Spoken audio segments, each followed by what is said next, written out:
date, month and another attribute তুমি পপুলেশনকে represent করতে পারো। স্ট্র্যাটিফাইড মানে হচ্ছে স্ট্রাটা বা কয়েকটা গ্রুপে ভাগ করা, ঠিক আছে? যেমন আমরা এলাকা ভিত্তিক বা ডেমোগ্রাফিক বা জিওগ্রাফিক ভিত্তিক আমরা ডাটা কালেকশন করতে পারি। ক্লাস্টারগুলো এটাও প্রায় সেমই মিনিং করে, এটাও এক ধরনের same way stratify sampling by dividing the population into group, ঠিক আছে?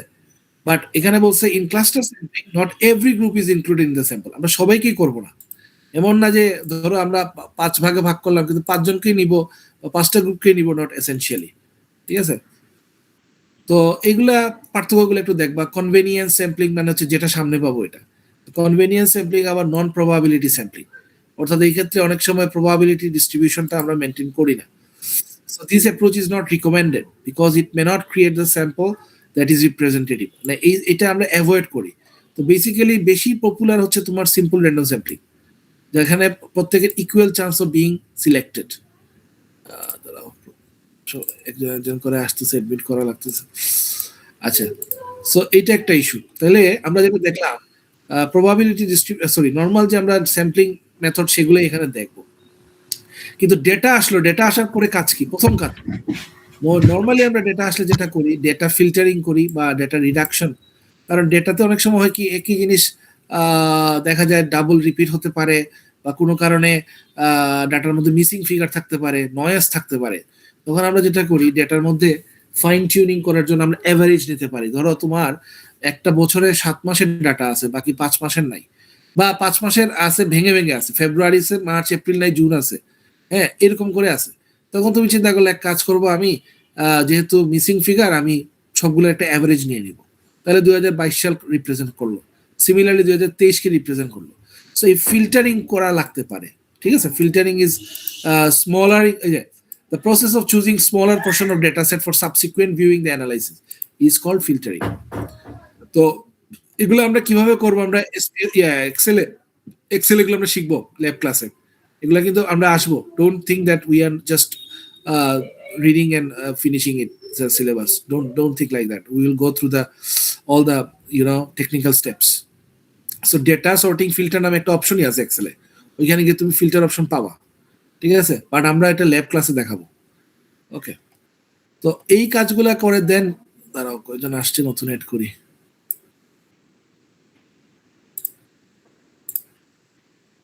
ওকে, so basically the decision process of using subset of data. অনেক সময় আমরা সাবসেটও করতে পারি। সাবসেটটা কিরকম? ধরো কাস্টমারদের তুমি নাম ধরে ধরে করতে পারো, এ টু জেড সর্টিং করতে পারো, এগুলা বুঝোই তো। মানে তোমার ডেটা তুমি you can drop down menu দিয়ে তুমি ইচ্ছা করলে বাড়াতে পারো, কমাতে পারো, বা তুমি যেমন এখানে ওরা করছে কি, the first several rows of the data set is the sales transaction in Excel. The drop down arrow indicates the filter exist and column. হ্যাঁ, if you are interested in analyzing the sales of customer from Texas, then you can filter the data only showing the Texas. এখন তুমি যদি চাচ্ছ শুধু Texas অঙ্গরাজ্যের আমার সেলসের data, তাহলে সবগুলো না দিয়ে শুধু টেক্সাসে ক্লিক করলে টেক্সাসের ডাটা দেখাবে। এগুলো তো পারো তোমরা নাকি? এখন যদি তুমি অন্য স্টেটে দেখো, লাস ভেগাস বা এটা কেমন জানি না, লস অ্যাঞ্জেলস, এলএ, সো তুমি এলএ ক্লিক করলে শুধু এলএর সেলসটা দেখাবে। সো আমরা চাইলে এরকম ডিপার্টমেন্ট ওয়াইজ ডাটা কালেকশন করে শুধু বিজনেসের জন্য বিজনেস, ইকোনমিক্স এভাবে ডাটা আমরা চাইলে স্টুডেন্টদের প্রোফাইল আমরা বের করতে পারি। তো যাই হোক, এখন আমি যেটা করতে চাচ্ছি সেটা হচ্ছে যে এই জিনিসটা খুবই ইম্পর্টেন্ট ফর থিওরি, বায়াস। আমরা প্রায় সময় বায়াস হই। বায়াস বলতে কি এখানে মিন করতেছে যে ডেটা কালেকশন যখন আমরা করি তখন সামহাও ইচ্ছাকৃত হোক আর অনিচ্ছাকৃত হোক আমরা অনেক সময় বায়াসড হই। যেমন নন রেসপন্স বায়াসটা হচ্ছে এক ধরনের অনিচ্ছাকৃত, যে আমি মানুষের কাছে চাইছিলাম ডেটা কিন্তু মানুষ আমাকে ডেটা দিচ্ছে না, সেটা কিন্তু তোমার কোনো দোষ না। তুমি সমাজের মনে করো একেবারে মার্জিনাল পিপল যারা, ফর এক্সাম্পল চা শ্রমিক, তুমি তাদের সম্পর্কে একটা রিসার্চ করতে যাচ্ছ। এখন ওরা যদি রেসপন্স না করে, so you have nothing to do. But তুমি এমন একটা কাজ করতেছো যেখানে সিলেকশনই তোমার ভুল হয়েছে, অর্থাৎ তুমি শুধু রিচ পিপুলকে নিয়ে করতেছো, but you are drawing a conclusion based on the whole people or whole population, then this is a selection bias. Because why? Because আপনার উচিত ছিল, আপনি যেহেতু পুরো ইকোনমি কাজ করতেছেন, you should have selected all the groups of people in the society. You see my point? So there are two ways you can make the biasness. The first one is the non-response bias, which may not be part of your discretion. Sometimes it could be made by the respondent himself or herself where there is nothing to do from your end, এটা হতে পারে। আরেকটা হতে পারে selection bias, যেটা আপনি শুরুতেই biased হয়ে গেছেন। The bias is known as selection bias occurs when the analyst purposely selects the portion of the population that are likely to provide answer that are in line with the analyst's beliefs and hypothesis. ওই যে মনে করো restaurant বিজনেসের উপর তুমি একটা জরিপ করতে যাচ্ছ, এখন তুমি করতেছো কাদের উপর জরিপ? যারা মনে করো রিচ পিপল তাদের উপর। তো তারা তো রেস্টুরেন্টের মানে যেভাবে তারা প্রোডাক্টকে ট্রিট করবে, সবাই হয়তো তার কাছে টাকা বা ইনকাম বা এক্সপেন্সটা অত বিগ ইস্যু না, কিন্তু মিড ইনকাম বা নিচে যারা, তার জন্য it's a big issue. So তুমি স্যাম্পল সিলেকশনে তুমি ভুল করছো, তোমার বায়াসনেসটা প্রথমেই চলে আসছে, এবং তুমি আগে থেকেই যে গ্রুপকে সিলেক্ট করছো সেই গ্রুপের আনসারটা তোমার হাইপোথেসিসের সাথে মিলে গেছে। মিনিং দ্যাট, ধরো তুমি ধরছিলা যে people R satisfied with the prices in the restaurants in Sylhet. So তুমি পিপল আর স্যাটিসফাইড মানতে বোঝাচ্ছ তুমি এখন টেস্ট করে দেখতে যাচ্ছ মানুষকে মানে হ্যাপি না আনহ্যাপি। এখন দেখা গেছে তুমি স্যাম্পল যাদের কাছ থেকে কালেক্ট করছো এসবই রিচ পিপল, এদের কাছে টাকা কোনো বিগ ইস্যু না। হ্যাঁ, 200 টাকার জিনিস 250-300 হলে তার কিছু যায় আসে না। তো তখন তো তোমার হাইপোথেসিস রং হবেই। তুমি তখন এসে আমাকে কনক্লুশন ড্র করে বললা যে sir, we found there is no reaction from the people and they are not bothering whether there is any কি বলে রেস্টুরেন্টের রেট বাড়ছে বা কমছে, এটা নিয়ে দে ডোন্ট বোদার। তো সেটা হচ্ছে সিলেকশন বায়াস।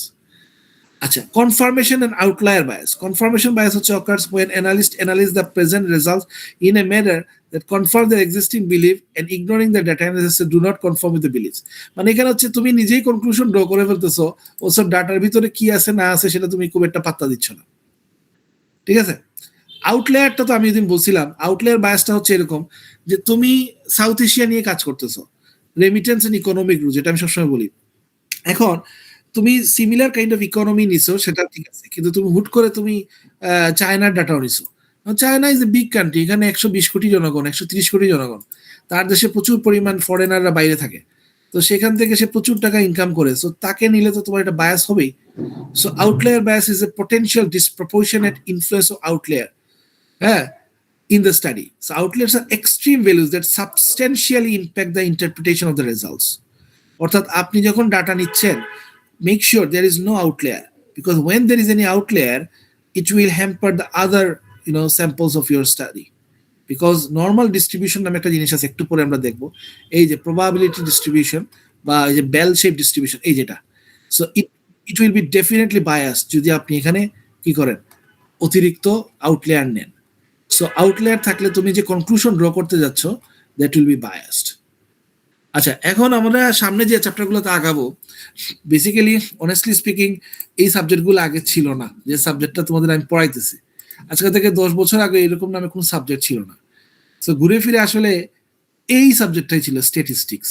কথাটা খেয়াল করো, এই স্ট্যাটিস্টিক্সকেই আজকে আসলে আমরা big data, data analytics, data science, বিভিন্ন সুন্দর সুন্দর নামে ডাকতেছি।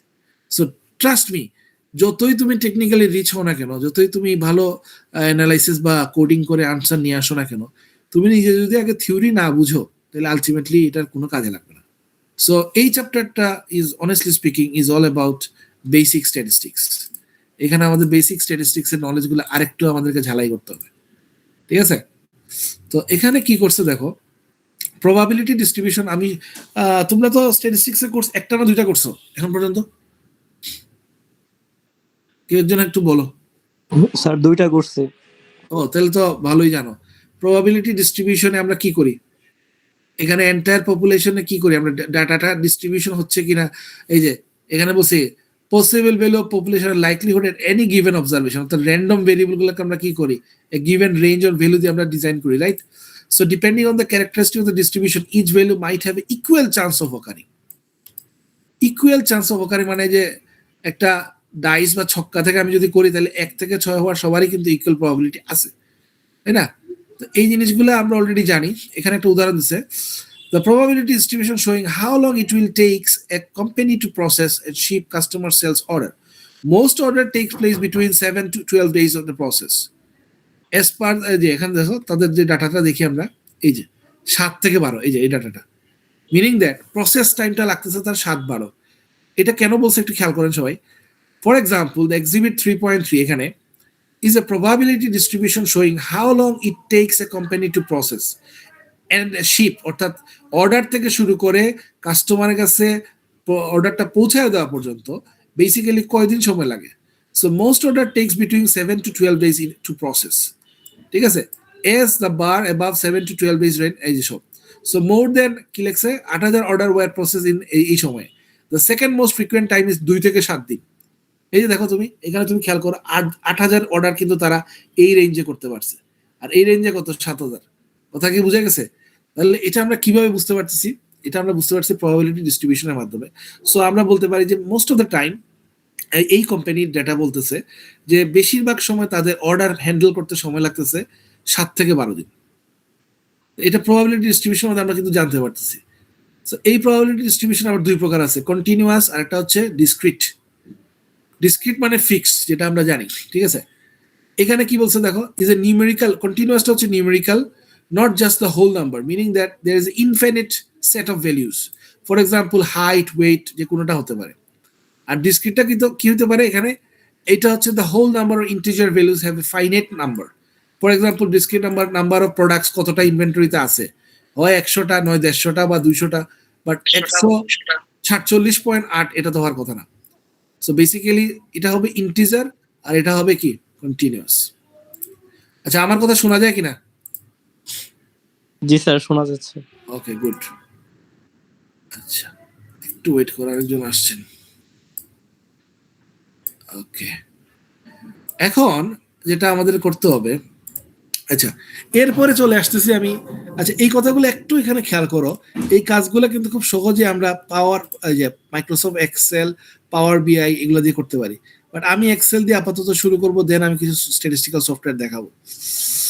আচ্ছা, প্রথমে হচ্ছে মেজার্স অফ সেন্ট্রাল টেন্ডেন্সি, এগুলো আমি সময় নষ্ট করবো না। মিন, মিডিয়ান কাকে বলে, মুড কাকে বলে, তোমরা I hope you all know that. Median মানে কি? মিন তো বুঝো, এভারেজ। মিডিয়ান হচ্ছে the value that is lies the centre of the arrangement. হ্যাঁ, এই যে এখানে বলছে কি, ইন আদার ওয়ার্ডস কি বলছে, it is the mid point of the distribution. ওই যে মিড পয়েন্ট, মিডিয়ান। মুডটা কি? Most common observation of the data. এগুলো পারো না? এই যেমন দেখো, মিনটা হচ্ছে সবগুলো যোগ করে যেটা আসে। তারপরে কি মিডিয়ানটা কি? এখানে কোনটা? এই ভ্যালুটা হচ্ছে মিডিয়ান। মুডটা কি? Rank order. হ্যাঁ, the value that occurs most frequently in the mode, সবচেয়ে বেশি যেটা।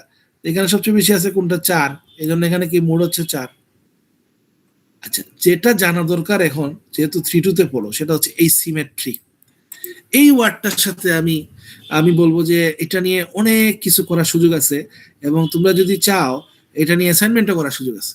কিভাবে আমি বলি, ইদানিং এই ওয়ার্ডটা খুব বেশি ব্যবহার হয়, বিশেষ করে হোল মার্কেট বা ফাইন্যান্স মার্কেট বলো, মার্কেটিং বলো, ইভেন অ্যাকাউন্টিং বলো, সব জায়গায় দেখা যাচ্ছে যে মানে পিপুল আর ইরেশনাল, মানে when the price goes up, it goes up and up and up, but when the price go down, it does not go down that much.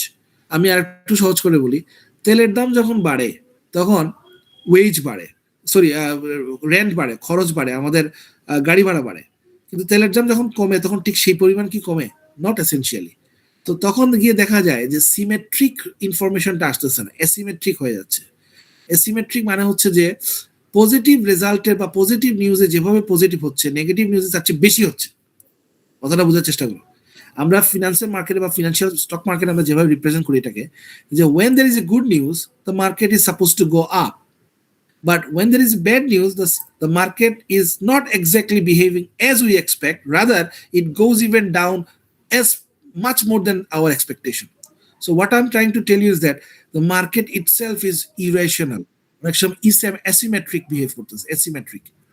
তো এটা নিয়ে যদি কেউ চাও এই কোর্সে একটা অ্যাসাইনমেন্ট করতে পারো, it could be really interesting.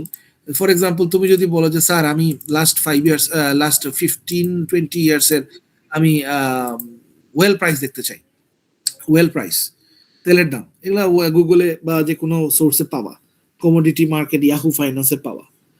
দেন তুমি দেখতে পারো যে স্যার আমি এটার সাথে দেখতে চাচ্ছি যখন তেলের দাম বাড়ে তখন আমার কমোডিটির দাম কেমন বাড়ে, আর যখন তেলের দাম কমে তখন কমোডিটির দাম কেমন কমে। ইন্টারেস্টিং বিষয়টা বুঝছো তোমরা? মানে দিস কুড বি ইন্টারেস্টিং। মানে এই যে সিমেট্রিক, এই যে এখানে আমরা কি দেখতেছি যে we expect the market is going symmetric distribution, কিন্তু অনেক সময় এসিমেট্রিকও হতে পারে। এই যে স্কিউড, হাইলি স্কিউড। এই স্কিউনেস এন্ড কার্টোসিসটা আমাদের বুঝতে হবে, এটা তো জানো।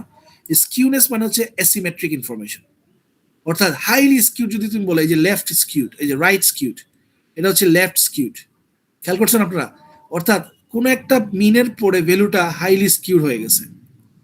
এইটা নিয়ে অ্যাসাইনমেন্ট কেউ যদি করতে চাও, I will be happy to C your outcomes. এখানে দাঁড়া একটু, খালি 1 মিনিট পর পর একজন আসলে তোরা ভাই খালি অ্যাড করতে করতে জমা চলে যাবে। ক্লাস মনিটর এখন আসলেন,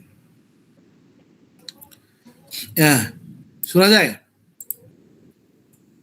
আচ্ছা, সো এখানে যেটা ইন্টারেস্টিং বিষয় যে স্কিউনেসটা এন্ড কার্টোসিসটা আমরা অলরেডি জানি, আমরা কিন্তু পরিসংখ্যানে করছি এগুলা। তো এখানে বলা আছে যে মিন মিডিয়ান মোড এগুলো আইডেন্টিক্যাল, এগুলো সবাই আমরা জানি। But whenever the mean mode median are not equal, the data are not asymmetric but also skewed.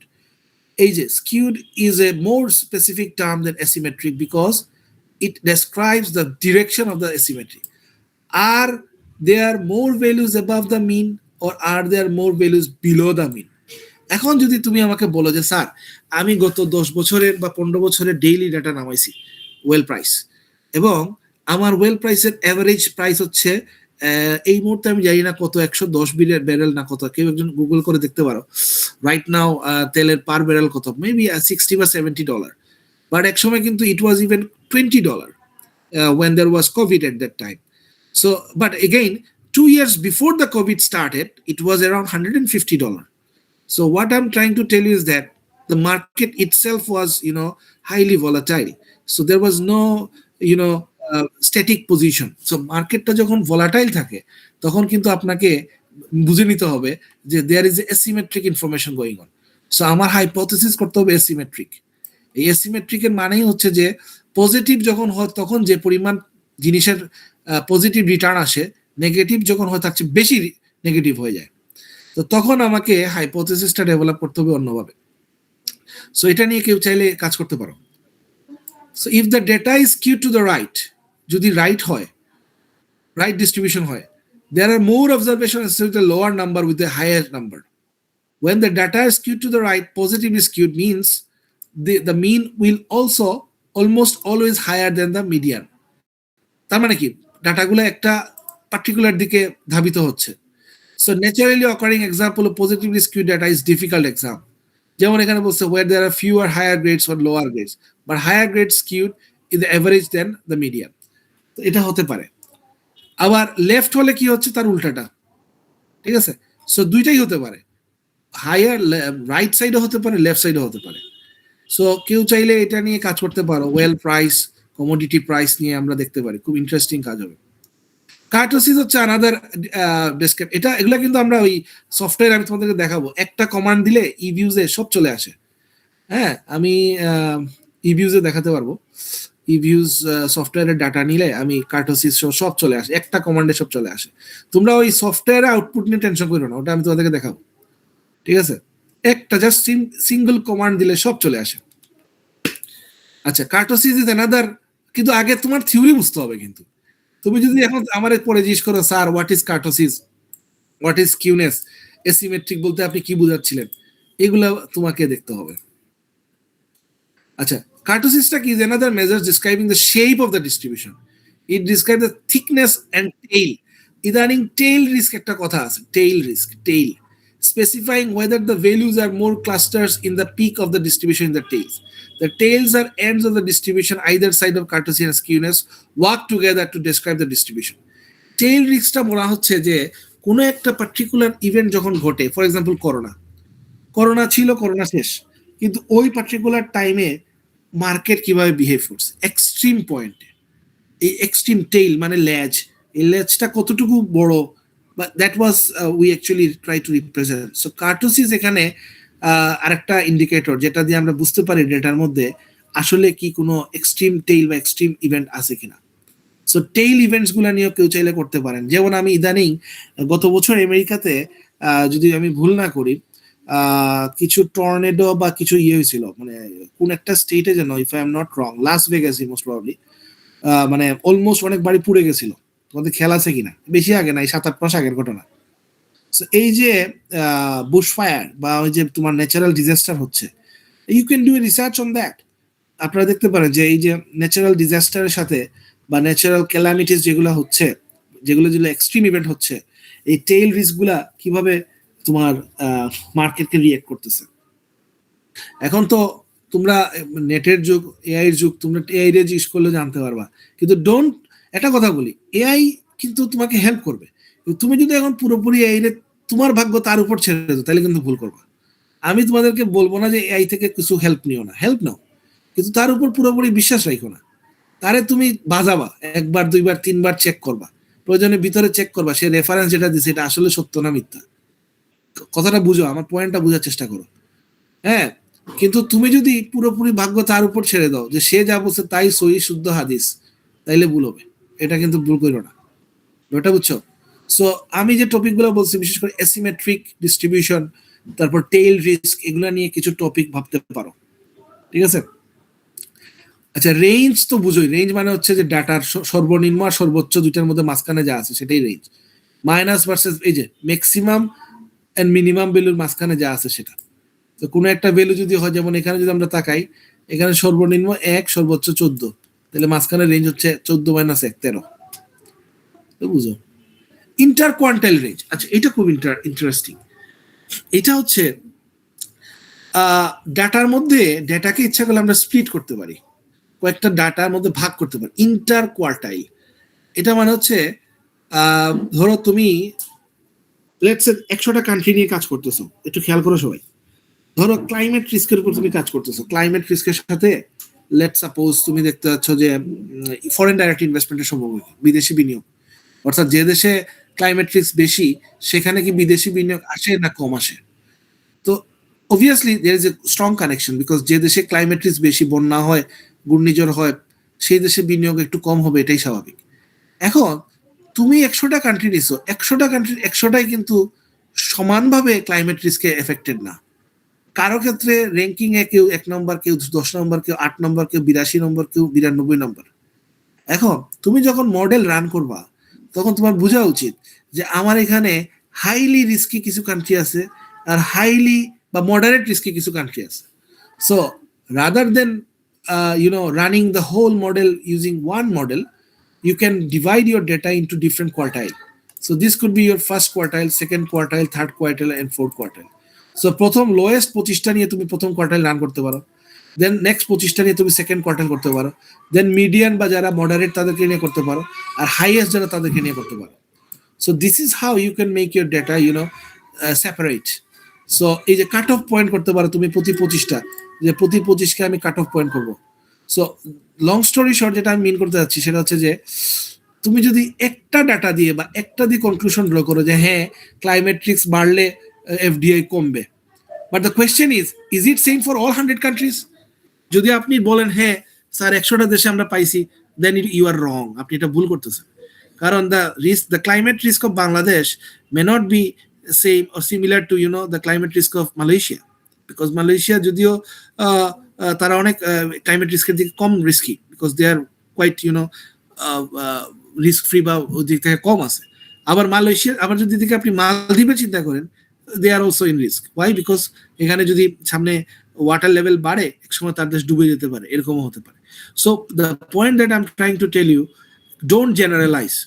তোমার ডাটার মধ্যে লুক, এখন কিন্তু 3-2 তে পড়ো, তোমার এখন গভীরে ঢুকতে হবে। আরো তোমাকে চিন্তা করতে হবে আমি একটা কনক্লুশন যে ড্র করতেছি, এটা আসলে কতটুকু আমি ডেটা নির্ভর কথা বলতেছি। সো ডেটা নির্ভর কথা বললে আমাদেরকে এই কোয়ার্টাইল বা কোয়ান্টাইল এই জিনিসগুলোর সাথে পরিচিত হইতে হবে। এই কোয়ার্টাইলের বিউটিটা হচ্ছে সে তোমাকে ডিফারেন্ট ডাটা সেটে ডিফারেন্ট আউটপুট দিবে, ঠিক আছে? সো এই জিনিসটাই বলছে। Another way to analyze the shape of data is the interquartile, which focuses on the median. Taking the term apart for a bit help us to better understand it.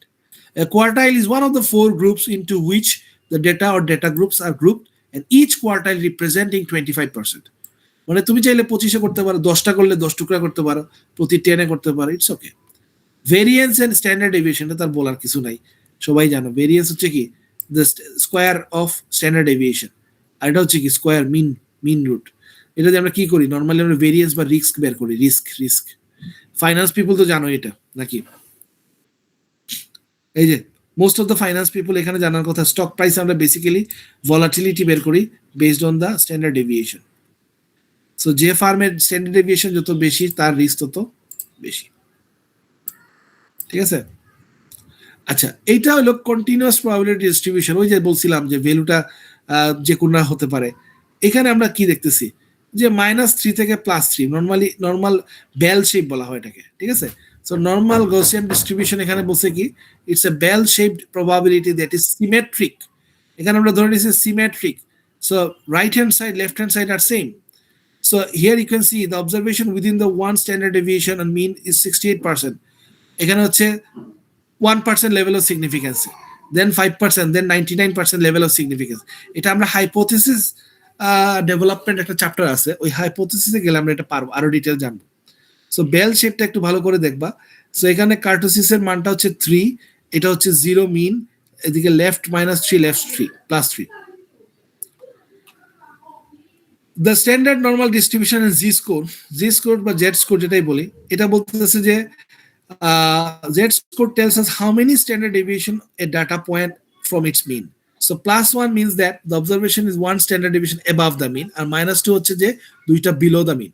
অর্থাৎ এখান থেকে আমরা যেটা করছি মিনের সাথে কম্পেয়ার করতেছি আমরা, ঠিক আছে? স্ট্যান্ডার্ড নর্মাল ডিস্ট্রিবিউশনের ইউনিফর্ম ডিস্ট্রিবিউশন এটা খুব একটা ইউজ হয় না। তারপর এটা দেখে রাখো, এটা রেক্ট্যাঙ্গুলার শেপ হয় এবং it is characterised by the shape of the value of all equally likely occurs. কিন্তু পার্সোনাল মানে সত্যিকার অর্থে এরকম ঘটনা খুব কমই ঘটে। আচ্ছা, এখানে এসে একটু খেয়াল করেন সবাই, আমরা কিন্তু যখন এক্সেলে যাব, if we use the Excel only, then এই কমান্ডগুলো আমাদের লাগবে। খেয়াল করেন সবাই, ইকুয়াল সাইন দিয়ে আমরা এভারেজ আমরা করি পার্সোনালি, আমরা সবাই জানি এটা। তারপর median, mode, skew, maximum, minima, quartile, এই যে কোয়ার্টাইলের কমান্ডটা, স্ট্যান্ডার্ড ডেভিয়েশন, ভেরিয়েন্স, আমরা কিন্তু ল্যাবে যখন ঢুকবো তখন এগুলো কিন্তু আমাদের করতে হবে। এবং প্রত্যেকটা জিনিস এখানে খুব সুন্দর করে দেওয়া আছে। ডাটা থেকে অ্যানালাইজ অপশনে যাবেন, অ্যানালাইজ অপশনে গিয়ে ডেটা অ্যানালাইসিসে যাবেন, সেখানে গিয়ে আপনি ডেসক্রিপটিভ স্ট্যাটিস্টিক্স ক্লিক করবেন, করার পরে ওকে দিবেন। ওকে দেওয়ার পরে যে ডাটাটা আসবে সেখানে আপনি ডেসক্রিপটিভ স্ট্যাটিস্টিক্স দিলে এই কয়েকটা জিনিস চলে আসবে। আপনারা কি আমার সাথে আছেন? Are you with me? Sir এগুলা কি আমাদের ল্যাব এক্সামে হবে স্যার? জি জি জি, এর থেকে কঠিন হবে, এত সহজ হবে না, এত সহজ হবে না, এর চেয়ে কঠিন হবে। এটা শুরু তো স্যার, বেশি কঠিন হতে পারে। বুঝি নাই কি বললা? স্যার একটু সহজ করে দিলেন স্যার আমাদের। আর তাই সহজ করে দিন, আর পড়ার দরকারটা কি? থার্ড ইয়ার সেকেন্ড সেমিস্টার উঠে গেছে, আর পড়াটা করবাটা কি নাকি? গ্রাজুয়েট তো হয়ে গেছে। স্যার আমাদের প্র্যাকটিস করতে হবে। মানে এই যে এক্সেলও যদি তোমার মানে এই কথা বলো, এক্সেল তো আমাদের কম্পিউটারের সাথে এক্সেল এমনি থাকে। তুমি একটু কম্পিউটার খুলে দেখো না, এই যে এই বইয়ের সফট কপি, কি বলে, সফট কপি তো আমি আগেই দিছি, ইভেন ডেটাগুলোও তোমার নেটে পাওয়া যায়। আর এগুলো তো আসলে ট্রাস্ট মি, এগুলো তো জানা উচিত, এতদিনে নিশ্চয়ই জানো। এই যে তুমি এই যে ডাটা অ্যানালাইসিস অপশন আছে, দেখো এখানে গিয়ে তুমি এটা ক্লিক করতে হবে। টুলবার বা যখন আইডিয়া আছে এক্সেলের টুল, এই যে টুল সাইটটা, আমি তোমাদের এক্সেল তো আমার আছে। এখন আমি চাইছিলাম ল্যাব ক্লাসগুলো একসাথে ধরতে। হ্যাঁ, এগুলা প্র্যাকটিস করতে হবে, ঠিক আছে? তবে এত সহজ আসবে না, সামনে আমরা আরো কঠিন বা আরো ডিটেলে যাব, ওইটা আস্তে আস্তে যাবো আমরা, ডোন্ট ওয়ারি, ঠিক আছে? আচ্ছা, এখন এক্সেল শিট কি দেখা যাচ্ছে আমার? আচ্ছা, এক্সেল এখন দেখে লাভ নাই, আমি একবারে শুরু করবো যখন দেখাবো। এখানে দেখো mean, median, mode, standard deviation, kurtosis, skewness, এই যে স্কিউনেস 3.16। আর এখানে এই জিনিসটা একটু সবাই খেয়াল করেন সবাই, এটা খুব একটা বিষয় আছে বুঝার। এখানে মিন হচ্ছে 40,600 টাকা না, আর মোড হচ্ছে কত? 34,000 টাকা। স্ট্যান্ডার্ড ডেভিয়েশন কত? 20,800 সামথিং। কার্টোসিস 10, স্কিউনেস এটা, এগুলো কি বোঝাচ্ছে? এটা একটু সবাই পড়েন, আপনারা ভালো করে পড়েন, আমি একটু বড় করি। এখানে বলছে কি দেখো, descriptive statistics generates basic statistics including mean, median, mode, skewness, এগুলো, ঠিক আছে? এরা একটা ডেটা নিছে ফিক্সটিশাস মানে একটা ধারণা করে, একটা আইডিয়া করে তারা 10 জন ব্যক্তি সম্পর্কে একটা ইয়ে করছে। The median and mode at the same 34,000, but the mean 40,000 is higher than the median and mode because the maximum value is 1 lakh skews. 1 lakh টাকা একটা ভ্যালু দিছিল, সেটা হচ্ছে কি skews the mean higher. একটা ভ্যালু ছিল 1 লক্ষ টাকা, কথাটা খেয়াল করো। ওই একটা ভ্যালু ম্যাক্সিমাম ভ্যালুটার কারণে তাদের স্কিউনেস এর ইয়েটা বেড়ে গেছে, পজিটিভে চলে গেছে। So the skewness is 3.16, indicating that data are skewed to the right or positively skewed. কথা কি বুঝে গেছে নি আমার? আচ্ছা, recall that perfectly symmetrical distribution has a skew value of 0. So if the skew value is below 0, the data set is skewed to the left or negatively skewed. And if যদি এটা 0 থেকে হয় তাহলে রাইট, তাহলে positively skewed. মানে এই যে আমাদের এটা আরই এই যে তোমার যে বেল শেপের সাইডটা, এই যে বেল শেপের এই যে -3 থেকে +3 যেটা, এই যে এটা, এই যে এই সাইডে স্কিউড তুমি কোন দিকে, পজিটিভলি স্কিউড আর নেগেটিভলি স্কিউড। এই যে এটা কই দেখলাম নাই মাত্র,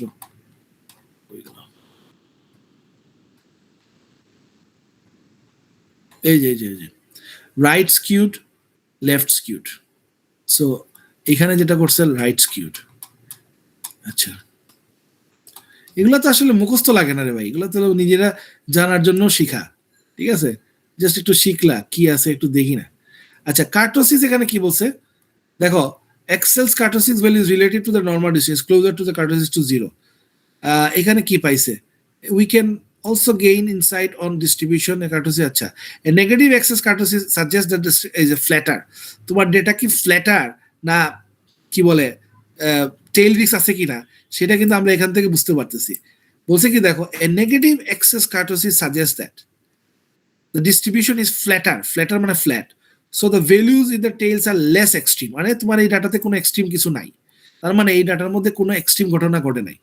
কিন্তু পজিটিভ এক্সেস কার্টোসিস যদি থাকে, এবং এখানে যেটা বলছে যে a taller or more peak distribution which implies that the value in the tail are more extreme.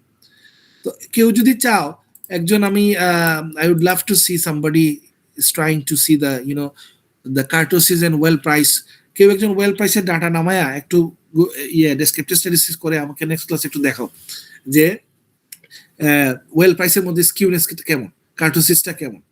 So যদি বেশি হয় তাহলে বুঝতে হবে এখানে ডাটার মধ্যে প্রচুর পরিমাণে কি আছে, আপস এন্ড ডাউনস, ঠিক আছে? So kurtosis is particularly important where your analysis risk management. এই যে এই জিনিসটা, যারা রিস্ক ম্যানেজমেন্ট নিয়ে কাজ করতে চান, ইভেন অ্যাকাউন্টিংও আছে, ফাইন্যান্সও আছে, মার্কেটিং আলারাও দেখতে পারেন কাস্টমারদের রিস্ক ম্যানেজমেন্টের ইয়েটা, ঠিক আছে? So you can see that. So এই ক্ষেত্রে you must need the kurtosis. So riskier distribution a positive kurtosis, whereas less riskier distribution is negative kurtosis.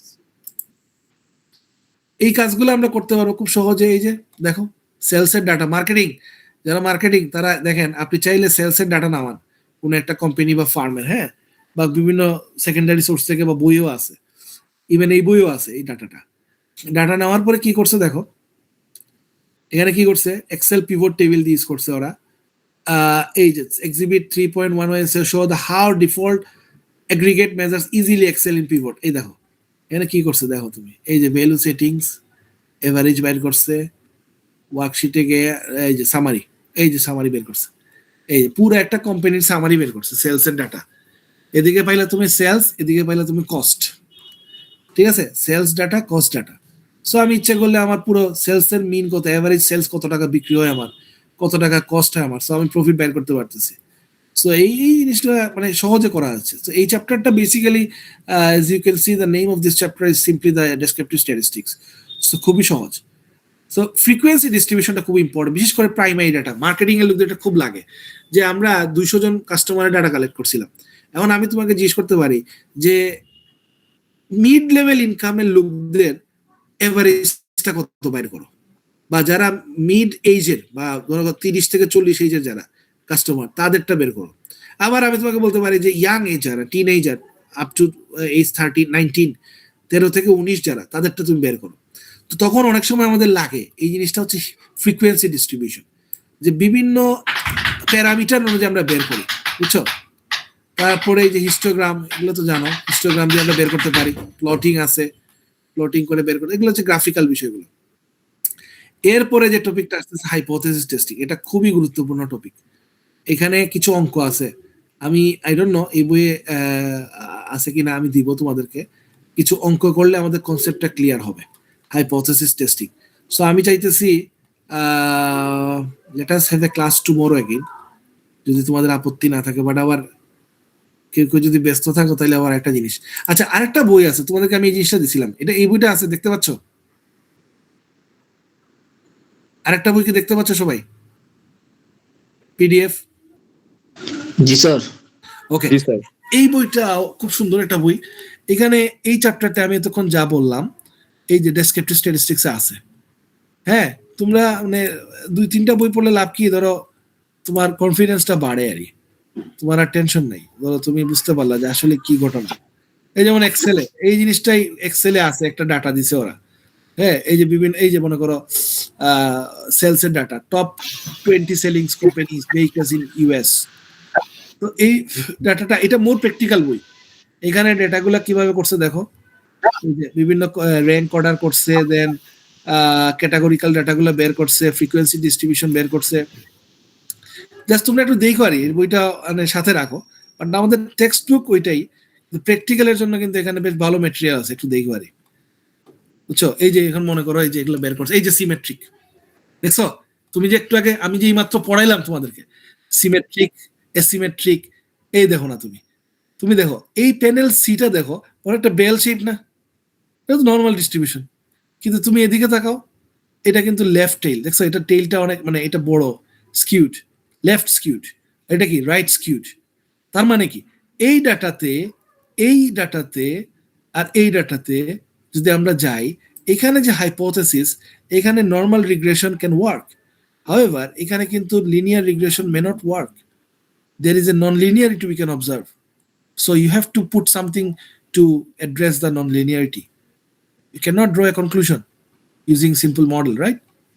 So this is what you have to start from the descriptive statistics. মানে descriptive statistics আমরা অনেকে নাক ছিটকাই, মনে করি দূর, এটা দুধ ভাত, কিছু না, mean median mode, skewness kurtosis.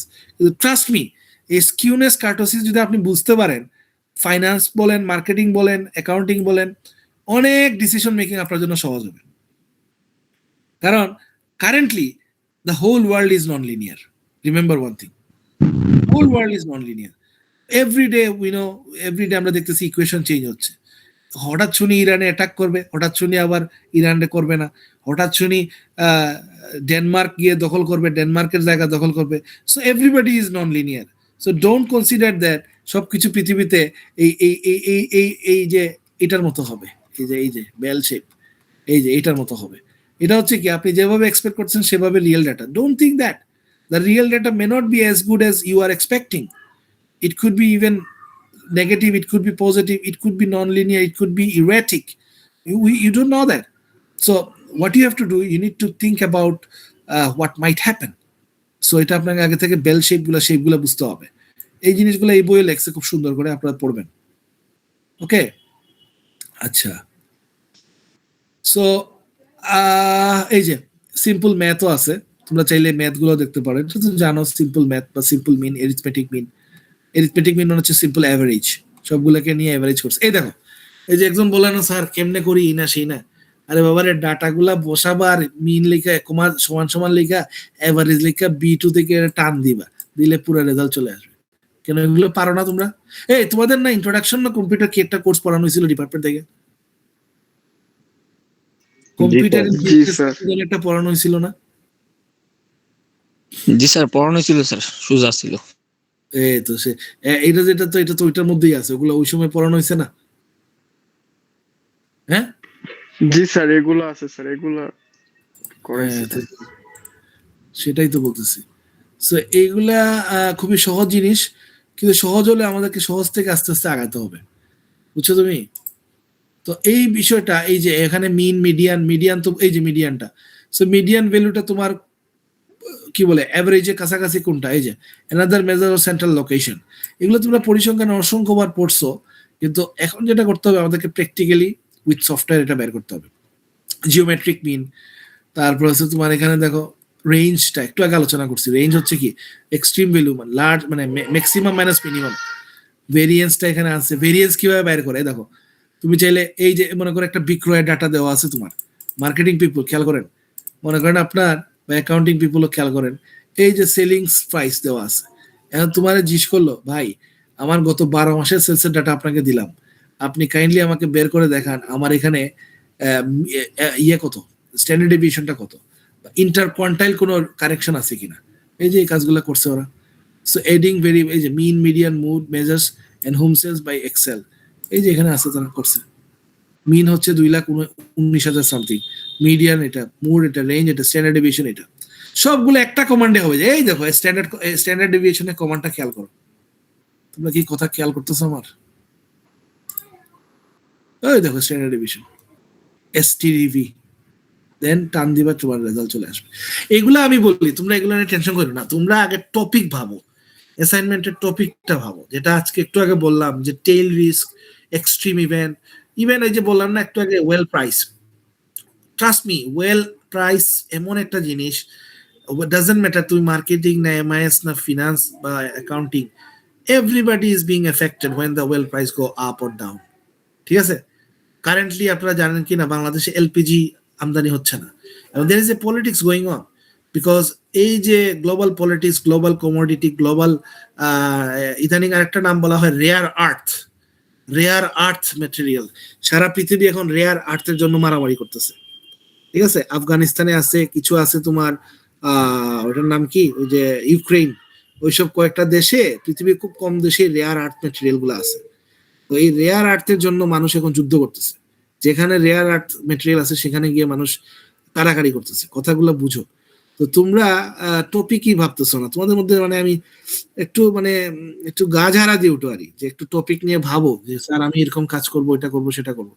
There are plenty of topics you can apply using the data. And the good thing of our topic is subject is আমাদের ডেটাগুলো সবই কোনো না কোনো ওয়েবসাইটে বা কোনো সেকেন্ডারি সোর্সে আছে। ইভেন ইদানিং আরেকটা আমি একটা বই পড়তেছি, তোমাদেরকে আমি শেয়ার করব, অসাধারণ একটা বই। সেটা হচ্ছে তোমার ইয়ের উপর, ক্যাপিটালিজম, থমাস পিকেটি নামে একজন আছেন, আমি জীবনে ওই বইটা গত 200 বছরের তোমার ডেটের উপর কাজ করছে। মানে বিভিন্ন দেশ যে বিদেশ থেকে ঋণ নেয়, এই যে ঋণগুলো নিচ্ছে, এই ঋণের সাথে ইনফ্লেশন এবং কি হচ্ছে ইকোনমিতে, this could be an interesting work. Bangladesh কিন্তু রিসেন্ট টু মি, বাংলাদেশ কিন্তু ফরেন ডেট নির্ভর ছিল না, কিন্তু গত 8-10 বছরে প্রচুর পরিমাণে আমরা ফরেন ডেট নির্ভর হয়ে যাচ্ছি। এবং এখন যে পরিমাণ টেন্ডেন্সি আমি দেখতেছি, আমরা এখন around debt to GDP ratio is around 35-38 এরকম।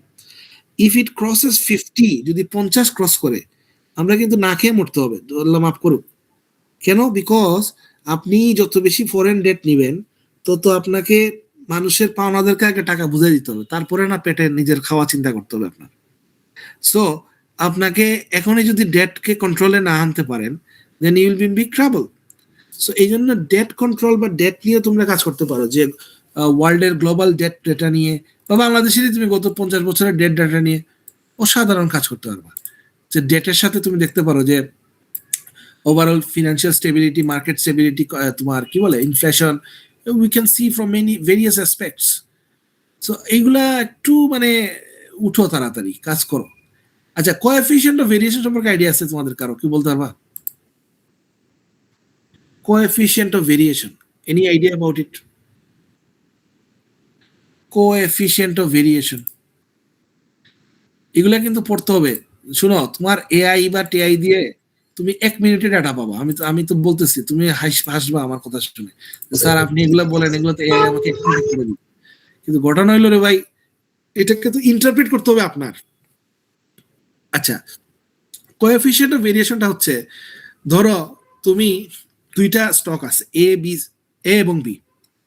এ তে তুমি রিটার্ন পাবা 10%, বি তে পাবা 12%। তাহলে রিটার্নের দিক থেকে কোনটা ভালো? বি ভালো। কিন্তু স্ট্যান্ডার্ড ডেভিয়েশনের দিক দিয়ে এতে স্ট্যান্ডার্ড ডেভিয়েশন হচ্ছে 8, আর 9 হচ্ছে স্ট্যান্ডার্ড ডেভিয়েশন কত, ধরো 10। এখন তুমি বললা উভয় সংকটে, রিটার্নের দিক দিয়ে ভালো ছিল কিন্তু বি, আর রিস্কের দিক দিয়ে ভালো ছিল কোনটা? এ। কথাটা বুঝেন আপনারা আমার? আবারও শুনেন, ভালো করে শুনেন। মনে করেন এ এবং বি দুইটা স্টক আপনি আছে শেয়ার মার্কেট বা মানি স্টক বাদ দাও, তুমি যদি ডলার এবং ইউরোর কথা আসো, ডলারে আমার মনে করো রিটার্ন হচ্ছে 10%, ইউরো হচ্ছে let's say 12%। So in terms of return euro is good, but in terms of risk দেখা গেছে ইউরো হচ্ছে কত 8 আর ডলার হচ্ছে 6। So when I come to the risk factor তখন দেখা গেছে dollar is better, but when I come to the return factor euro is better. তখন এই উভয় সংকটে যখন আমরা পড়ি তখন, কারণ রিস্কের দিক দিয়ে চিন্তা করলে ডলার ভালো, রিটার্নের দিক দিয়ে চিন্তা করলে ইউরো ভালো। এখন আপনি তো দুইটা নিতে পারবেন না, যে কোনো একটা পিক করতে হবে। তখন আমরা কোএফিসিয়েন্ট অফ ভেরিয়েশনে আসি, তখন আমরা বাইর করি একটা formula, standard deviation divided by mean into 100। এখান থেকে যে ভ্যালুটা আসে সেই ভ্যালুর উপর মধ্যে যেটা ভালো সেটার উপর বেস করে আমরা সিদ্ধান্ত নিই যে কোনটাতে বিনিয়োগ করব। আমি কি should I go to dollar or should I go to the euro? এগুলা কিন্তু পড়তে হবে, বুঝছো? Are you with me? আছেন আপনারা? জি স্যার। আচ্ছা, পার্সেন্টাইল নিয়ে স্যার। কথা গেছে already। বলেন, আরো কোনো প্রশ্ন থাকলে বলেন please. Any question? You can ask any question if you want. আমাদের এই মুহূর্তে 46%, ভেরি গুড। আচ্ছা, তাহলে আমি যদি আবার ব্যাক করি পার্সেন্টাইলে কিন্তু আলোচনা হয়ে গেছে। পার্সেন্টাইলটা আমি আরেকটা উদাহরণ দিয়ে বলি, তোমাদের মাথায় ঢুকবে সহজে। ধরো একটা সমাজে ধরো মিড ইনকাম পিপুল, লোয়ার ইনকাম পিপুল, আপার ইনকাম পিপুল আছে। এখন গভর্নমেন্ট কি করলো, ট্যাক্স তো দিতে হয় সবাইকে, যারা প্রত্যেকটা আর্নিং লোককে দিতে হয়। এখন সরকার করলো কি, সবার জন্য ফ্ল্যাট একটা নীতি করলো যে সবাইকে এত পার্সেন্ট ট্যাক্স দিতে হবে। কিন্তু যে লোক হাইলি রিচ, হাইলি প্রচুর ইনকাম করতেছে, আর যে লোক খুব মার্জিনাল, কোনো রকমের সে ট্যাক্স ব্র্যাকেটে 2.5 লাখ টাকা আপনি থ্রেশহোল্ড বা ব্র্যাকেট দিচ্ছেন, বেচারা টাইনা টুইনা কোনো রকমের 2,50,000 টাকা ইনকাম করছে। আরেকজন কি করছে, 25 লাখ ইনকাম করছে। তো 25 লাখের জন্য তুমি যে রেঞ্জ দিলা আর 2.5 লাখের জন্য যে রেঞ্জ দিলা, এটা তো ইনজাস্টিস হইলো, তো এটা তো ঠিক না। তো এই কারণে তুমি তখন কি করতে হবে, তখন তোমাকে ইনকাম লেভেলের বেসিসে ট্যাক্সের যদি আলাদা করতে চাও, তাহলে তোমাকে কি করতে হবে, কোয়ান্টাইল করতে হবে বা কোয়ার্টাইল বা পার্সেন্টাইল করতে হবে। মিনিং দ্যাট ডাটার মধ্যে তোমাকে ডিফারেন্ট কোয়ার্টাইলে ভাগ করতে হবে। ডিফারেন্ট কোয়ার্টাইল, যেটা আমরা আগের এই বইয়ে আলোচনা করছি। এই কোয়ার্টাইলে করলে যেটা লাভ হবে, you can see the real picture from the various group of people. যারা রিচ পিপুল তার জন্য কি অবস্থা, পুয়ার যারা তার কি অবস্থা, আর মিড পিপুল যারা তার ক্ষেত্রে কি অবস্থা। Are you getting me? এই যে কোয়ার্টাইল, ইন্টার কোয়ার্টাইল। সো এই জিনিসটা খুবই ইফেক্টিভ, বিশেষ করে যদি তুমি গ্রুপ অফ ডাটা নিয়ে কাজ করো। Let's a different income group, different company. Even বাংলাদেশে যারা, যেমন অনেকে জানো কিনা, 30টা কোম্পানি বা ডিএসসি 30 বলি আমরা, 30টা কোম্পানি, বাংলাদেশের 30টা কোম্পানিকে বলা হয় ডিএসসি 30 বা সবচেয়ে টপ মোস্ট বড় 30টা কোম্পানি। তো ওদের যে রিটার্নটা বা সেলস ভলিউমটা, সেটা নিশ্চয়ই বাকিগুলোর সেম হবে না। এখন তুমি সবার ক্ষেত্রে একই ফ্ল্যাট ডিসিশন নিচ্ছ, এটা তো ঠিক না। এটাই বলার চেষ্টা করছি।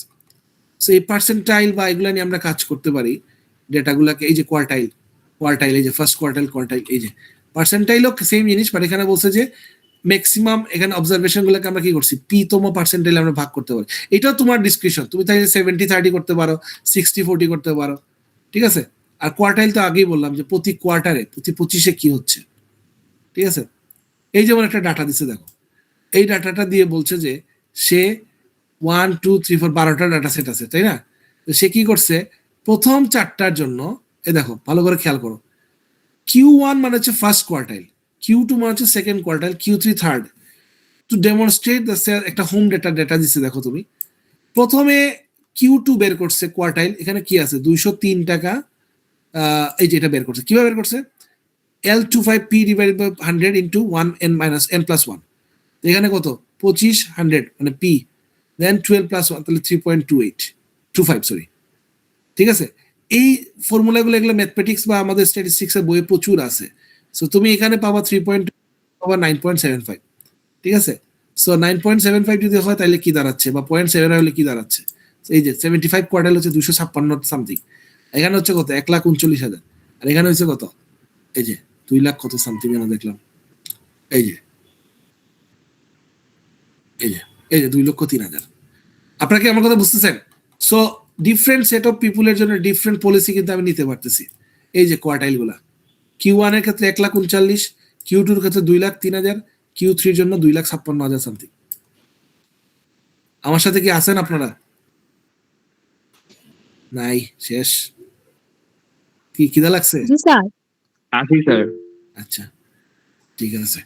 এই দেখো কোয়ার্টাইলটাও একটা কমান্ডে হয়ে যায়। একজন বললো না স্যার ভয় লাগে, ভয় লাগার কিছু না রে ভাই, জাস্ট এই কোয়ার্টাইলটা লিখে দিবেন এক্সেলে, সাথে সাথে রেজাল্ট আয়া পড়বে।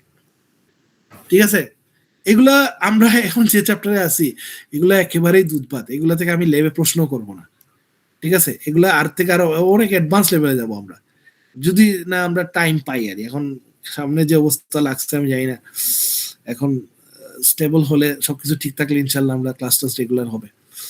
জি স্কোরটা আগে বলছিলাম, এটা হচ্ছে কি, ইট allows us to measure the relative location of the value of the data set. A z-score helps us to determine how far the particular value is from the mean relative to the data set standard deviation. মানে আমার মিন থেকে কতটুকু দূরে আছি আমি। এই যে x minus x বার, মনে করো 10টা তোমার ক্লাসে 50 জন স্টুডেন্ট আছো, তোমাদের প্রত্যেকের এভারেজ ওয়েট হচ্ছে মনে করো 80 কেজি লেটস সে। তো সেই ক্ষেত্রে প্রতিটা অবজারভেশনের কারো আছে 90, তাহলে 90 মাইনাস 80 ডিভাইডেড বাই s, এসটা কি the sample distribution deviation, standard deviation যেটা বাইর করছে, ওইটা দিয়ে ভাগ করে আমরা যে ভ্যালুটা পাবো সেখান থেকে আমরা জি স্কোরটা পাবো বা জেড ভ্যালু। এই জেড ভ্যালু যেটা করবে আমাকে, সে আমাকে বলে যে এই যে 1.2 মানে হচ্ছে যে তাইলে মিন থেকে এটা বেশি স্ট্যান্ডার্ড। এই যে পরিষ্কার লেখছে দেখো, Z score is often called the standardized value. Z score is interpreted as the number of standard deviation. For example, 1.2 indicates that এখানে কি x is 1.2 standard deviation greater than the mean. তার মানে মিন থেকে এটা স্ট্যান্ডার্ড ডেভিয়েশনটা বেশি, মানে আমার যে বর্তমান মিনটা, এই মিনের স্ট্যান্ডার্ড ডেভিয়েশন থেকে এই ভ্যালুটা বেশি। আর যদি মাইনাস হয় তাহলে বুঝতে হবে কম।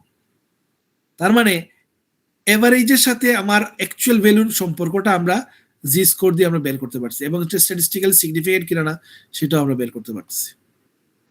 এই যে জি স্কোর একটা উদাহরণ দিচ্ছি, মনে করো number of student in the class 46, এইগুলা করে সে আগে মিন বের করছে x minus x bar divided by s দিয়ে এই যে ভ্যালুটা বের করছে, এই যে এই মিনটা দেখছো। প্রথম ব্যক্তি যে তার এটা হচ্ছে পজিটিভ, দ্বিতীয় ব্যক্তি পজিটিভ, তৃতীয় ব্যক্তি নেগেটিভ, খেয়াল করছেন, এইভাবে করে বাইর করছে। সো এই যে বেল শেপ, এগুলো কিন্তু অলরেডি আলোচনা হয়ে গেছে বেল শেপ, বাট আমি খুবই খুশি হব যদি কেউ এগুলো নিয়ে কাজ করতে পারো। যেমন গোল্ড প্রাইস, গোল্ডের ক্ষেত্রে কিন্তু আবার আমরা দেখতেছি ইদানিং গোল্ডও কিন্তু কেমন যেন একটা অ্যাসিমেট্রিক বিহেভ করতেছে, হঠাৎ বাড়ে হঠাৎ কমে। হ্যাঁ স্যার এটা নিয়ে কাজ করতে চাইছিলাম স্যার, আপনাকে বলছিলাম। করো করো করো করো, আমি তো লিস্টটা চাইছিলাম, সিয়াম একটু লিস্টটা দিও আমাকে কারা কোন কাজ করতেছেন, কারণ পরে আবার যাতে ওই ইয়ে না হয়, আবার ওই একই কাজ আরেকটা গ্রুপ দুজন করলে আবার পরে এগুলো ঝামেলা হয়। সো আমাকে একটু ক্লিয়ার কাট আনসার দিও যে কারা কোনটা করতেছো, বুঝছো? মানে জাস্ট কনসিডার কথা বলি, মানে প্রেশার নিও না, কিছু কাজ শিখো। তোমার যদি মনে হয় স্যার আমি এখান থেকে দুইটা জিনিস শিখতে চাই, জানতে চাই, ওইভাবে নাও বিষয়টারে। তুমি একটা না একটা গ্রেড পাওয়া, এটা নিয়ে এত টেনশন করো না, কিন্তু তুমি কি শিখলে একটা কোর্সে, এটা বেশি ইম্পর্টেন্ট, বুঝছো? ওই আমি তোমার জোর করে আইন না ওই শিখাই দিব, ওইটা হবে না। এখনকার যুগে ভাই তোমার মধ্যে আগ্রহ থাকতে হবে। আর এখন 3-2 পড়া আর বেশি দিন নাই, এখন যদি কিছু না শিখে বের হও আর আলটিমেটলি খুব একটা ভ্যালু ক্রিয়েট করার কিছু থাকবে না, পড়ালেখার মনোযোগ আর বেশি দিন থাকে না। বিশেষ করে 4-1 4-2 ওঠার পরে তো সবাই ব্যস্ত, এই 2 সেমিস্টার যা শিখে ফেলো 3-2 আর 4-1। আউটলেয়ার, আইডেন্টিফাইং দ্য আউটলেয়ারটা আমরা খুব সহজে বের করতে পারি, বিশেষ করে আমরা কোন একটা ছবি দেখেও বুঝতে পারি এই যেমন মনে করো এই যে ভ্যালুটা, এই ভ্যালুটা একটু উপরে, এগুলো এভারেজ, এটা আমরা বের করতে পারবো, এটা আমি গ্রাফিক্যালি দেখাইতে পারবো, আউটলেয়ার বের করা যাবে। এই যে এটা মোটামুটি সব কাছাকাছি ভ্যালুগুলা, সো এখানে আউটলেয়ার কম, ঠিক আছে। এনিওয়ে, তো আপনাদের কিন্তু আমি age I said there are 2 books I provided, both are excellent. প্রথম বইটা অ্যাকচুয়ালি আমাদের থিওরি, এটা আমাদের মোর থিওরি কাজে লাগবে, এটা মোর অ্যাপ্লিকেশন, ঠিক আছে। এই যে কোরিলেশন অফ কোএফিশিয়েন্ট, মানে খুব এই বইয়ের একটা বিউটি হচ্ছে এখানে অঙ্কগুলা সে তোমার মানে অঙ্ক করে দিছে, অঙ্ক প্লাস কমান্ড দুইটাই আছে, সো তুমি কিন্তু এখানে দেখতে পাচ্ছো। আচ্ছা সবাই একটু চেষ্টা করো, এই বইয়ের একটা এক্সারসাইজ একটু খেয়াল করো সবাই, জিডিপি ডাটা দেওয়া আছে, খেয়াল করো The following table contains the partial list of the countries and the continent which they are located and their respective GDP. হ্যাঁ, এই যে ফাইল নাম্বার জিডিপি লিস্ট, এই সিয়াম আসো কিনা, এই ফাইলটা তুমি গুগল থেকে নামায় সবাই দিও। এখানে দেখো প্রত্যেকটা দেশের ডাটা দেওয়া আছে। সে তোমাকে জিজ্ঞেস করছে sort the file GDP from the largest to the smallest and top 10. Filter the country and display only the country located in Africa. শুধু আফ্রিকার যেগুলো সেগুলো আপনাকে লোকেট বা দেখাইতে হবে। What are the top 5 countries by GDP are located in the Europe? So এইগুলো আস্তে আস্তে আমরা ডিপে যাব। এই যে একটা ডাটা দেওয়া আছে প্রবাবিলিটি ডিস্ট্রিবিউশন, রিলেটিভ ডিস্ট্রিবিউশনে, এগুলা আস্তে আস্তে এখন প্র্যাকটিসে যান আপনারা, এগুলা কিন্তু আমরা সামনে লাগবে। এই যে একটা এয়ারলাইন্স কোম্পানি বলছে যে biggest airport in the world, total passenger কোন দেশে কোন এয়ারলাইন্সে কতজন উঠে নামে তার একটা ডাটা দেওয়া আছে। এখন তোমারে বলতেছে যে which busiest airport in the world in terms of total passenger traffic, which is the least busy airport, এগুলা পরীক্ষা আসতে পারে। হ্যাঁ, যে কোনটা বেশি কোনটা কম এগুলো আপনাকে খুঁজে বের করতে হবে। আপনারা কি আমার সাথে আছেন? Are you with me? Yes, sir. G sir. এগুলা আমাদের সফট স্কিল গুলো লাগবে। ইনফ্যাক্ট তুমি যদি যে কোনো কোম্পানিতে জয়েন করো, তোমার বস কিন্তু এটা এক্সপেক্ট করবে যে সামথিং আই নিড ভিজুয়াল কিছু একটা দেখাও, তখন স্বাভাবিক এটা this will help U A লট। এই যে একটা কেস আছে, হ্যাঁ, হেভিলি চকলেটস, কি জানো, হেভেনলি চকলেটস ওয়েবসাইট ট্রানজাকশনস, এই দেখো তার টাইম, পেজ কতটা ভিউ হচ্ছে, অ্যামাউন্ট অফ টাইম স্পেন্ড কত হচ্ছে, এগুলো ডলার দেওয়া আছে। দেন আমাকে বলছে যে এগুলো বাইর করো, ম্যানেজারিয়াল রিপোর্ট বের করো। এই যে এইগুলো হচ্ছে আমাদের কাজ শিখতে হবে। তোমাকে বলবে প্রথমে গ্রাফিক্যাল এন্ড নিউমেরিক্যাল সামারি বের করো, তারপর ফ্রিকোয়েন্সি ডিস্ট্রিবিউশন গুলো বের করো, সামারাইজ ডিস্ট্রিবিউশন গুলো বের করো, স্ক্যাটার প্লট আঁকো। এগুলো আপনাদের পরীক্ষার জন্য লাগবে। প্লিজ এই কেস দুইটা একটু দেখো, case 1 case 2 homework, case 1 case 2 আপনাদের হোমওয়ার্ক। এই দুইটা কেস আপনারা আমাকে সলভ করে দিবেন। আপনারা কি আমার সাথে আছেন? Case problem 1, case problem 2. Yes, sir. Please solve it and try to do it in your laptop. I could ask you to show you in the class. Maybe physically, I don't think it's possible to do in online. However, if you possible, হ্যাঁ, কেন পাওয়া সম্ভব না? এখন আরো ভালো সম্ভব। তুমি স্ক্রিন শেয়ার করে আমার দেখাইতে পারলে I'll be more than happy. ঠিক আছে? আর ডেটার ব্যাপারটা আমি বলি, ডেটা মোর অর লেস আমাদের, আমরা যে সাবজেক্ট নিয়ে কাজ করতেছি এখানে ডেটা সবই সেকেন্ডারি ডেটা আছে। মানে তুমি, আমি আবারও বলতেছি, তুমি এমন টপিক নিও না যেটা ডাটা নাই। তোমার তো বলতেছি না আমি, তুমি এমন টপিক না যেটা ডাটা আছে। হ্যাঁ, যারা মার্কেটিং এর পিপল তারা তোমরা একটা কাজ করতে পারো, public sentiment, customer sentiment, event, ইদানিং তোমার বিভিন্ন কিছু আছে, ইভেন নিউজকেও কিন্তু এখন ইয়ে করা যায়। আমি কিন্তু ফর এক্সাম্পল তুমি যদি বলো যে sir let's say Trump effect দেখতে যাচ্ছ তুমি, যেমন আমার একটা রিসার্চ আমাদের একটা স্টুডেন্ট করতেছি আমরা, ট্রাম্প ইফেক্ট। তো Trump effect in stock market, Trump effect in commodity market, Trump effect in consumer goods দেখতে পারেন আপনি। ট্রাম্প যে ও যে পলিসি গুলাতে, মানে এক এক দিন এক এক পলিসি, এখন আবার শুনতেছি কি বাংলাদেশের সাথে নাকি আবার সে ইয়ে তুলে দিবে, কি বলে, ট্যারিফ চার্জ কমায় দিবে, ইন্ডিয়ার সাথে আবার কমায় দিছে, আবার কোন কোন দেশে বাড়াইতেছে। দ্য হোল, এই কথাটাই বলতেছিলাম তোমাদেরকে, the whole market is non-linear and asymmetric, মানে ইকোনমিক আনসার্টিনিটি এখন ভয়াবহ। কথা কি বুঝে গেছে? আপনারা এই জিনিসটাকে কাজে লাগান। আমি একটা ওয়েবসাইট দেখাইছিলাম, মনে আছে কিনা, আনসার্টিনিটি ডাটা পাওয়া যায়, global uncertainty data. Can you recall that? মনে আছে আপনাদের? আপনারা কি আমার সাথে আছেন? হ্যালো, একজন সমন্বয় দেখিলে পড়ায়। হ্যাঁ, আনসার্টেনিটি ডাটা কি আছে? হ্যাঁ, জিওপলিটিক্যাল রিস্ক, ইকোনমিক পলিসি, আমি তোদেরকে শেয়ার করতেছি স্ক্রিন। আনসার্টেনিটি, ওকে, খারাপ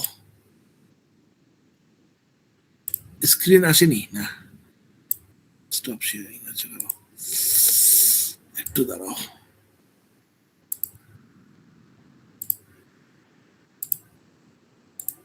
দেখতে পাচ্ছেন কিনা আপনারা? আপনারা কি দেখতে পাচ্ছেন?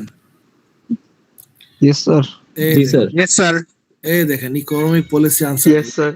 জাস্ট এই সময়টা একটু, এই যে পিকটা দেখো কি পরিমাণ মানে অবস্থা, খেয়াল করো। গত 6 মাসের দেখো কমছে কিছু, লাস্ট 1 ইয়ার এই, লাস্ট 7 ইয়ার্স এই। হ্যাঁ, সো তুমি চাইলে ইউ ক্যান ডাউনলোড ইট। এই যে এই দেখো, এটা খুব সুন্দর একটা ডাটা আছে, তোমরা এটা নিয়ে কাজ করতে পারো। এই যে কোথায় যেন দেখলাম, ধরো tension tension tension tension tension, এই দেখো টুইটার বেসড আনসার্টিনিটি, দেখছো নি মার্কেটিং পিপুল, তোমরা কিন্তু এটা নিয়ে কাজ করতে পারো। Twitter based uncertainty, Twitter based মানে বুঝছো, মানুষের সেন্টিমেন্ট কিন্তু, খেয়াল করছো? এই যে সাস্টেনেবিলিটি আনসার্টিন, ইনফেকশিয়াস ডিজিজ, যেটা এখন আর খুব একটা চলে না, করোনার সময় এটা নিয়ে প্রচুর কাজ হয়েছিল। তারপরে দিক থেকে তুমি পলিটিক্যাল রিস্ক, এটা তো আছেই। ওয়ার্ল্ড আনসার্টিনিটি, এই যে Jio political risk. Well price, এই যে পাইছি ওয়েল প্রাইস, এটা দেখেন well price uncertainty risk. Data download করো, করলে তো পাই যাবে। এক্সেল দেখা যায়, আমার এক্সেল দেখা যায়।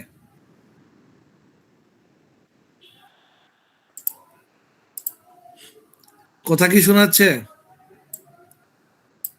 জি স্যার। জি স্যার। আচ্ছা, তো এখান থেকে তুমি you can pick any topic you like. হ্যাঁ, এই এনার্জি ট্রান্সফরমেশন, ক্লাইমেট রিস্ক। ইদানিং ক্লাইমেট রিস্ক ইজ হাইলি বলা যায় যে এমন কিছু নাই যেখানে ক্লাইমেট রিস্ক ঢুকতেছে না। এবং জার্নালগুলো এখন পাগলের মতো মানে ক্লাইমেট রিস্কের পেপার চায় যে কোনো অ্যাসপেক্টে, কারণ সারা পৃথিবী এখন এটা নিয়ে ঝুঁকিতে আছে। বিশেষ করে ট্রাম্প আসার পরে এই ও কি করছে তোমরা জানো কিনা, ওই যে তোমার ইয়ে করে, যেটা ওই যে ক্লাইমেটের জন্য একটা ফান্ড বরাদ্দ ছিল। হ্যাঁ, ওই যে কোপ কোপ সম্মেলন, যেটা কিছুদিন আগে হয়েছিল, সাউথ আফ্রিকাতে হয়েছিল। এই সম্মেলনে সে গত বছর, এবার ক্ষমতায় আসার পরে সে বলছে আমেরিকা এখন থেকে আর কোনো টাকা দিবে না। মানে আগে কথা ছিল এরকম যে আমেরিকা পৃথিবীতে সবচেয়ে বেশি CO2 এমিশন করে, চায়না এবং America, so they are suppose to put a lot of money for helping the people countries like Bangladesh, Maldives and some highly risky countries. But what they are doing right now, they just revert their words, and they are saying we are no longer interested to put any money in the climate risk fund. So what happened? All the countries are in big risk. মানে এখন তুমি টাকা যেখানে পাওয়ার কথা, উল্টা সে বলছে আমি 1 টাকাও দিব না। এতে করে কি হচ্ছে, ক্লাইমেট রিস্কটা বেড়ে যাচ্ছে। So people are really interested to know what is going on in the climate risk, এবং এটার সাথে আপনারা কানেক্ট করতে পারেন many ways you want. So এগুলো আনেন, এগুলো একটু ভাবেন, ঠিক আছে? I think I should stop today, already 1 hour plus. So যদি মনে হয় কিছু করার ইচ্ছা আছে তো করেন, না করলেও কিছু না, পাস করবেন, গ্রেড পাবেন, টেনশন নিয়েন না, কিন্তু কোনো লাভ হবে না আলটিমেটলি, ঠিক আছে? কথা কি বোঝা যাচ্ছে? কিছু একটা করেন,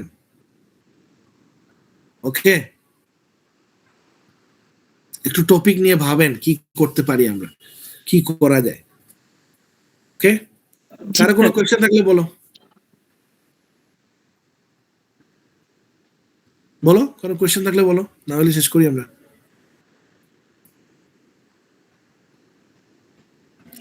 ওকে, নো কোয়েশ্চেন। আচ্ছা স্যার, আমাদের হচ্ছে ল্যাব এক্সামে হচ্ছে স্যার যেমন ভাবে হবে আর কি এক্সামটা, ওই রকম যদি স্যার আমরা ক্লাসে যদি প্র্যাকটিস করতাম তাইলে ভালো হইতো। হ্যাঁ, আমাদের তো স্যার সবারই ল্যাপটপ আছে, আমরা ক্লাসে ল্যাপটপ নিয়ে আসলাম। হ্যাঁ, না ওটা আমি শুরু করে দিব, আমি আরেকটু থিওরি আগাই। হ্যাঁ, কারণ ল্যাবে তো এই যেমন একটা ইন্টারেস্টিং বিষয় বলি, আজকে যে বিষয়গুলো দেখাইলাম, হ্যাঁ, এটা ল্যাবে 5 মিনিটে দেখানো যাবে, কিন্তু আমি যদি থিওরি না আগাই তাহলে ওই ল্যাব ক্লাসটা ফলপ্রসূ হবে না। এই জন্য থিওরিটা আরেকটু অ্যাডভান্স করার পরে আমি ল্যাবটা ধরলে তখন একদিনে ল্যাবগুলো অনেক কিছু দেখানো যাবে, এটা বলতে চাচ্ছিলাম। বুঝতে পারছি স্যার। আমার পয়েন্টটা বুঝছো নি তুমি? ধরো আমি যদি থিওরিটা আরেকটু আগায় নেই, তাহলে ওই একদিনের 1 ঘন্টা ল্যাব ক্লাসে কিন্তু তোমাকে আমি একসাথে অনেকগুলা আউটপুট দেখাইতে পারলাম। বুঝতে পারছি স্যার। কিন্তু এখন আমি তোমার আউটপুট দেখাইলাম, তুমি থিওরি বুঝলে না, তাহলে লাভ হইলো কি? বুঝছো তুমি? জি স্যার। বাট আমি চাচ্ছি কি তোমরা একটা ডাটা নাও। হ্যাঁ, তোমরা নিজেরা একটা ডাটা নামাও। তুমি আমারে বলো স্যার আমি ওয়েল প্রাইসে ডাটা নামাইছি গত 50 বছরে, গত 30 বছরে, ডেইলি ডাটা বা মান্থলি ডাটা। দেন তুমি নিজে এই কাজগুলো করো না, আজকে যে কাজগুলো করলাম, তুমি নিজে মিন মিডিয়ান মোড অ্যাসিমেট্রিক ইয়ে করো না। এগুলো তো ভাই আমি তো জোর করে তোমাদের এখন করাইতে পারবো না, এখন আমার এই সময় নাই। আমি ইউনিভার্সিটিতে 3rd ইয়ারের ছাত্রছাত্রীকে আমি কি ধরে করাবো, এটা করো, এটা করো, এটা করো, এটা করো? তোমরা এসে বলবা যে স্যার ইন্টারেস্টিং জিনিস স্যার আমরা এই পাইছি, ডাটার মধ্যে এটা আছে সেটা আছে। মানে নিজের মধ্যে একটু চেতনাবোধটা আনো না। তোমরা তো আর এখন ওই 1112 না জোর করে তোমাদেরকে এখন বাধ্য করে কাজ করাবো, বুঝছো? একটা টপিকের ভিতরে, কারণ তুমি নিজে ক্লিয়ার দেখতে পাচ্ছ যে আমি যদি এই কাজটা শিখতে পারি, একটু ভালো কাজ করি, why not we try for a publication. এক সময় তুমি পাবলিকেশনের দিকে আগাইতে পারলা। থিংস আর ক্লিয়ার না, এখন তো আর এটা লুকানোর কিছু নাই। পোলাপাইন সবাই বাইরে যাওয়ার জন্য এখন জানে যে ভালো যে একটা পেপার লাগে, তো তুমি ওইভাবে জিনিসটাকে ট্রিট করো, বুঝছো তুমি? সো এই জন্য বলতেছি যে topic selection is very important, because good topic, একটা কথা সবসময় আমি বলি, আমার প্রফেসরও বলতো যে issue is the king and data is the Prince. আবারও বলতেছি, issue is the king and data is the Prince. এই কিং আর প্রিন্স যদি তোমার হাতে থাকে, তোমার তো আর টেনশন নাই, তোমার কাজ এমনি আগাবে। সো এরকম একটা ইস্যু ভাবেন, এবং যেখানে ডেটা আছে সেটা ভাবেন। রিমেম্বার, আমরা কিন্তু কোনো প্রাইমারি ডাটা নিয়ে কাজ করতেছি না। So I don't think there would be any difficulties to handle the data, because all the data are available in various sources. You just need to click the button and download the data. এই যে আমি একটু website দেখাইলাম, সবই তো আছে এখানে। তুমি আনসার্টেনিটি, এই যে সারা পৃথিবীর যত আনসার্টেনিটি, ইকোনমিক আনসার্টেনিটি, সব আপনি এখানে পাচ্ছেন। তো নেন না, ডাউনলোড করেন না। এখন এতটুকু যদি এফোর্টস না দেন, তাহলে আর কি করবো? এই যে monetary policy uncertainty, sorry, monetary policy uncertainty গুলো কি হচ্ছে, হ্যাঁ। তারপরে ট্রেড পলিসি, এই মুহূর্তে wow, it is a very good topic. কেউ চাইলে এটা নিয়েও দেখতে পারেন যে সারা পৃথিবী কিন্তু ট্রেডে, যে ট্রেড ওয়ার হচ্ছে, there is a trade war going on between China and US. হ্যাঁ, এই ট্রেড ওয়ারের সাথে তুমি দেখতে পারো ওয়েল প্রাইসে কানেকশন আছে কিনা, বা ইউ ক্যান অলসো সি এটার সাথে তুমি এক্সপোর্ট ইম্পোর্ট বাংলাদেশের কনটেক্সটও তুমি চিন্তা করতে পারো যে গ্লোবাল আনসার্টেনিটির সাথে আমাদের দেশের এক্সপোর্ট ইম্পোর্টের কি সমস্যা হচ্ছে কিনা। মানে একটু গভীরে যান, আপনারা ভাবেন যে কিভাবে আনতে পারি, বিকজ ডেটা কিন্তু আছে সবই। আমার সাবজেক্টের বিউটি হচ্ছে যে, সেকেন্ডারি ডাটার বিউটি হচ্ছে যে ডেটা নিয়ে কোনো টেনশন নাই, ডেটা সব আছে। এখন আপনি কিভাবে ডেটাকে কাজে লাগাইতে যাচ্ছেন, কি জন্য কি আউটপুট আনতে চান, এটা আপনার ডিসক্রিপশন। যেমন ক্লাইমেট রিস্ক নিয়ে হচ্ছে, যদি তুমি করতে পারো, অসাধারণ কাজ হবে। যে ক্লাইমেট রিস্ক বাড়াক বা কমার সাথে ফরেন ডাইরেক্ট ইনভেস্টমেন্টের কি সম্পর্ক, ধরো এটাই তোমার টপিক। তুমি দেখো যে দেশগুলো হাইলি রিস্কি কান্ট্রি, তাদের এফডিআই কি বাড়তেছে না কমতেছে। হ্যাঁ, সেই ক্ষেত্রে এফডিআই কিভাবে বাধাগ্রস্ত হচ্ছে। এফডিআই তো বুঝেনি, একটা দেশের বলা যায় যে ফ্রেশ ব্লাড আসতেছে বাইরে থেকে। সো যত বেশি এফডিআই আসবে, সেই দেশের উন্নতি তত হবে। সো এই ক্ষেত্রে সবাই আগে একটা কথাই বলতো যে ইনফ্লেশন, ম্যাক্রো ইকোনমিক ফ্যাক্টর, এগুলা জিডিপি, এফডিআই এর জন্য ইম্পর্টেন্ট কিনা। কিন্তু ইদানিং গত 5-7 বছরে নতুন একটা সুর শোনা যাচ্ছে, অনেকেই বলে আরে ভাই ম্যাক্রো ইকোনমিক গুলো তো আস্তে আস্তে এমনি ভালো হয়, কিন্তু ক্লাইমেট রিস্ক আগে দেখো, যেখানে বিনিয়োগ করতেছে সেখানে আদৌ কি টাকা ফেরত আসবে কিনা। So climate has become a very important indicators for any decision making, especially the foreign direct investments. So আপনারা এটা দেখেন, ডেটের কথা তো বললাম এর আগে, ওয়ার্ল্ড ডেট অর্গানাইজেশন বা ডেট, গ্লোবাল ডেট ডেটা, সারা পৃথিবীর গত 200 বছরের ডেটা আছে। আপনি নামান, দেখেন না কি অবস্থা। ডেটা, একটা কথাকে মনে রাখবা, আমার প্রফেসর একটা কথা বলতেন, লেট ডেটা টক। ডাটাকে কথা বলতে দিন, ডাটা ইটসেলফ উইল টক। ডেটাই কথা বলবে যে আসলে কি হচ্ছে। লেট ডেটা টক।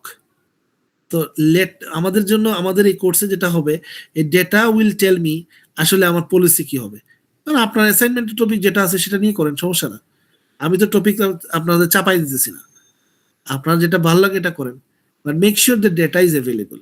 আজগবি কথাবার্তা না বললে, ওই উল্টাপাল্টা ডাটা ইন আমার দিলে হবে না। সোর্স দিতে হবে, ওয়েবসাইট দিতে হবে, ডাউনলোড করে আমাকে দেখাইতে হবে যে স্যার এই দেখেন ডাটা এই পাইছি আমরা। Okay, I appreciate it. ঠিক আছে? Okay, I think I should stop if there is no more question. আছে কোনো কোয়েশ্চেন? ওকে, তাহলে আমরা কি আর বসবো নাকি না, কি করা যায় একটু বলো না। সিলেবাস তো আসলে আমার শেষ করে একটা টেনশন কাজ করতেছে, কেমনে করাবো, এত বড় একটা সিলেবাস, কিছুই পড়ানো হয়নি। স্যার কালকে আবার ক্লাস করি স্যার। আচ্ছা, তাইলে এক কাজ করি, আমি সন্ধ্যার পরে, জি স্যার, একটা স্পেশাল ক্লাস করে। আচ্ছা তাইলে আমি কালকে সন্ধ্যার পরে সিয়াম আমাকে 7টা, 7:30